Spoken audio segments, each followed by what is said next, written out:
वैसे तो हर भारतीय का सपना है कि भारत विश्व गुरु बने, लेकिन सीतापुर के बिस्वा में एक ऐसा मोदी योगी भक्त है जो इस ख्वाब को पंख लगाने के लिए दिन रात एक किए हुए हैं और भगवा विचारधारा के सक्रिय और पुरातन वर्करों को एक धागे में पिरोने की मुहिम छेड़ रखी है। जी हाँ, हम बात कर रहे हैं जिला सहकारी बैंक के चेयरमैन सलिल सेठ की।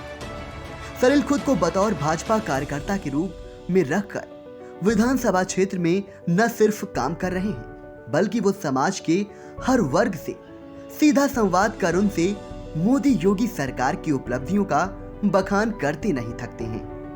आप भी सुनिए मोदी योगी भक्त ने क्या कहा।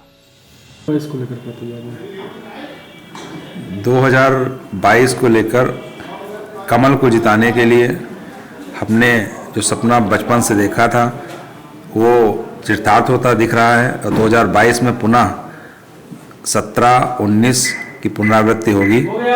इस लक्ष्य को लेकर हम लगभग जो हमारे 416 बूथ हैं उन सारे बूथों पर जाकर बूथ अध्यक्षों को सम्मानित कर बूथ अध्यक्षों में ऊर्जा भरकर पूरी सारी मंडल कमेटियों को, सारे मोर्चों की कमेटियों को सम्मानित कर उनमें ऊर्जा भरकर कमल के लिए, जो कमल द्वारा जो नई नई नीतियां देश के उत्थान के लिए, समाज की प्रगति के लिए, दलितों के उत्थान के लिए चलाई जा रही हैं, जन जन तक पहुंचाने के लिए उनको उत्साहित कर वो हर बूथ पर हमारा हर बूथ का अध्यक्ष और बूथ की कमेटियां इन योजनाओं को प्रचारित करने का, लाभार्थियों से मिलने का काम कर रही हैं।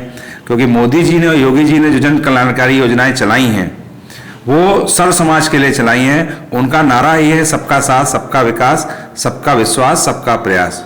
इसलिए क्योंकि मोदी जी जब भाषण देते हैं, कहीं भी किसी देश में जाते हैं, विदेश में जाते हैं, वो कहते हैं 135 करोड़ देशवासी, मतलब कि हिंदू भी मुसलमान भी। हमारी सरकार जब से बनी है उसी ने कभी जाति, धर्म या मजहब के नाम पर कोई भी योजनाएं नहीं चलाई हैं। जो भी कई योजना है, चाहे अन्न की योजना हो सबके लिए अन्न, चाहे वो आवास की योजना हो सबके लिए आवास, चाहे वो बिजली की योजना हो सबके लिए बिजली, चाहे किसान सम्मान निधि की योजना हो सबके लिए किसान सम्मान निधि, चाहे आयुष्मान कार्ड की योजना हो सबके लिए आयुष्मान कार्ड, चाहे वो 12 रुपए में बीमा हो सबके लिए बीमा। मतलब भारतीय जनता पार्टी का जो नेता है माननीय मोदी जी, उन्होंने ये करके दिखाया है कि मात्र वही एक ऐसे नेता हमको हमारी नजरों में है जिन्होंने सर्व समाज की बात की है। क्योंकि अन्य सरकारें जो हमारे देश में आई उन्होंने तुष्टीकरण का काम किया। कांग्रेस हो, चाहे बसपा हो, चाहे सपा हो, बसपा ने अपने समय में भी अंबेडकर आवास निकाले, वो मात्र हरिजनों के लिए थे। सपा ने अपने समय में लोहिया आवास निकाले, वो मुस्लिमों के लिए थे। कांग्रेस ने भी हमेशा हरिजन का तुष्टीकरण किया, लेकिन उसका उत्थान नहीं किया। लेकिन हमारी सरकार ने आने के बाद सर्व समाज का उत्थान किया है। पूरे देश में खुशहाली का माहौल है। इससे खुशहाली के साथ साथ हमारे देश को उन्नत के शिखर पर पहुंचाने के लिए राफेल जैसे विमानों को हम खरीदने का काम किया गया है। आज हमारा देश विश्व के 3 देशों में शामिल हो गया है, अमेरिका, इजराइल और भारत, जो दूसरे के देश में घुस के मारने का काम करता है। अगर मेरे देश की सम्मान पर कोई आंच उठाता है, आंखें दिखाता है, उसको मुंह तोड़ के जवाब देने का काम आज हमारी सेनाएं कर रही हैं और मोदी जी के नेतृत्व में ही संभव हो चुका है। चाहे आप कोई भी स्तर पर जाइए, कोरोना जैसे काल में जब देश पूरी महामारी से जूझ रहा था, अन्य देशों की तुलना में हमारे देश की जो डेथ रेट है बहुत कम है। बड़े बड़े शक्तिशाली देश कोरोना से हिल गए, जिनका डेथ रेट हमारी डेथ रेट से 20 गुना ज्यादा था, वो हिल गए। लेकिन हमारे देश ने सहनशीलता के साथ कोरोना का सामना किया। हमारे नेताओं ने एकजुटता दिखाई। हमारी भारतीय जनता पार्टी का एक एक कार्यकर्ता कोरोना के काल में जूझ गया। मैंने स्वयं लगभग 200 लोगों को कोरोना पॉजिटिव होते हुए भी उनको अपनी बाइक पर बैठाकर अस्पताल ले जाकर उनको उनके स्वास्थ्य को ठीक करने का काम किया। मैंने कोरोना में मास्क बांटने का काम किया, दवाएं बांटने का काम किया, मैंने भोजन बांटने का काम किया, मैंने गल्ला बांटने का काम किया। क्योंकि मोदी जी का सपना है सबके लिए ही काम करना है। हमने कभी किसी धर्म जात को नहीं देखा।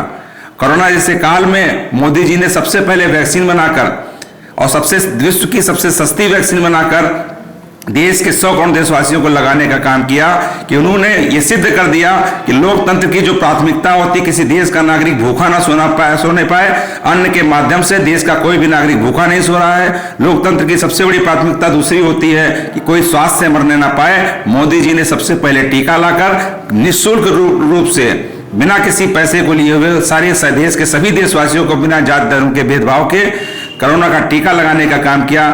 वास्तव में वो एक युग पुरुष हैं, युगों युगों तक उनको जाना जाएगा, युगों युगों तक लोग उनको याद करेंगे।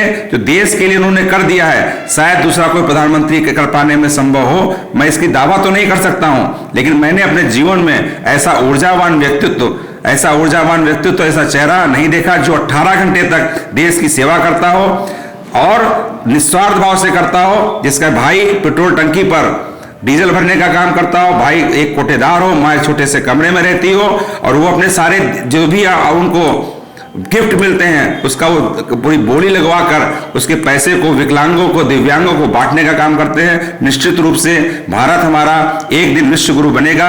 जो विद्यार्थी परिषद के समय में हम लोगों ने सपना देखा था वो पूरा होता दिख रहा हो, चाहे राम मंदिर का मुद्दा हो, चाहे वो 370 धारा हो, चाहे 3 तलाक का मुद्दा हो। आने वाले समय में जो भी हमारी और योजनाएं हैं जिनको भारतीय जनता पार्टी पूर्ण बहुमत के साथ पूरा करना चाहती है वो भी पूरा होगा। एक बार निश्चित तौर पर हमारा देश विश्व गुरु बनेगा, यही मेरा सपना है। इसी सपने को पूरा करने के लिए मैं पूरी विश्व विधानसभा में एक गांव जा रहा हूं और कमल को खिलाने का प्रयास कर रहा हूं। यही मेरा सपना है। जय हिंद, जय भारत। विश्व विधानसभा में आप काफी दिनों से लगे हुए, जनसंपर्क करें, चुनाव लड़ने का मन बनाए। सन 2000 में पार्टी की तरफ से मुझको मौका मिला था ब्लॉक प्रमुखी का लड़ने का।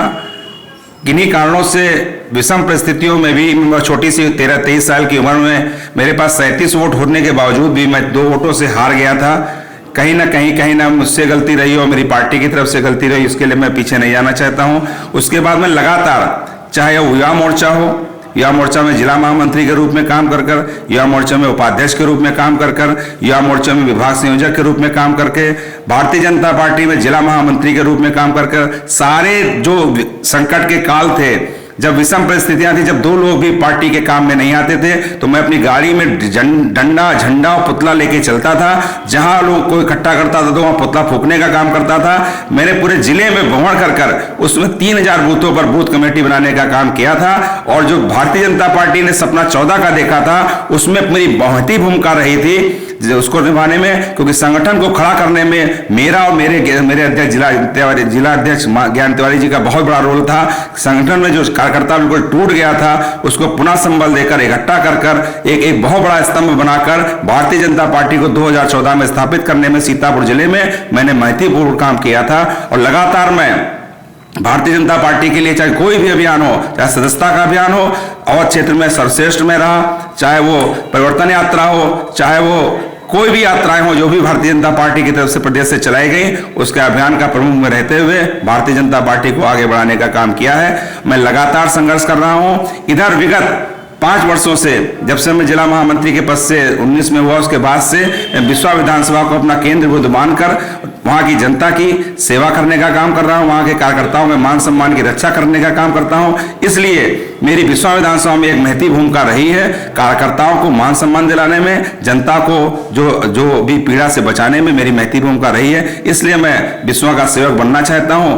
भूमिका सभी की मन में महत्व होता है, महत्वाकांक्षा होती है कुछ बनने की। मेरी भी महत्वाकांक्षा इसलिए है कि कार्यकर्ताओं को जो बहुत बुरे दिन देखने को मिले कुछ दिनों के बीच में, कुछ गलत परिस्थितियों के कारण, उसको मैं तोड़ने का काम करना चाहता हूं। कार्यकर्ताओं के दिलों में फिर से खुशी लाने का काम करना चाहता हूं।